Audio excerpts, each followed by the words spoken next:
মানে জিনিসটা তাদের সেন্টিমেন্ট হচ্ছে এইটা, তাদের সেন্টিমেন্ট আপনি পাবলিকলি স্টেট করলে হবে। তাদের সেন্টিমেন্টটুকু সবাই সকল জনগণ বুঝে, তাদের সেন্টিমেন্ট তো আমি বুঝতে পারি, এই জন্য তো আমি সময় দিয়েছি। গতকাল করেছে তারা, গতকাল দাঁড়িয়েছিল তারা, গতকাল দাঁড়ালো না, তখন সেনাবাহিনী এসেছিল, আসুন না, আমরা দূর থেকে দেখেছি, কারণ শান্তিপূর্ণ ছিল। দাঁড়াও, এখানে দাঁড়াও, রাস্তার দুপাশে দাঁড়াও।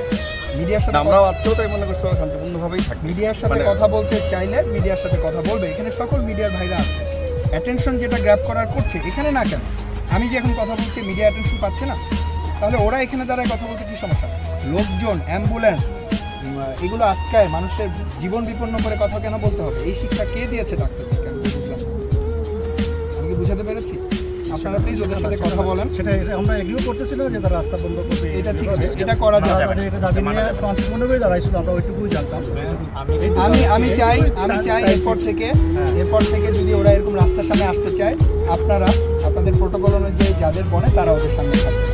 আমি দেখতে চাই তারা তাদের প্রফেসরদেরকে ক্রস করে রাস্তার উপর যাচ্ছে। এই আমার মনে হয় না এই ধরনের উদ্ধত্ত, এই ধরনের বেয়াদবি করার মতো ছেলে আমাদের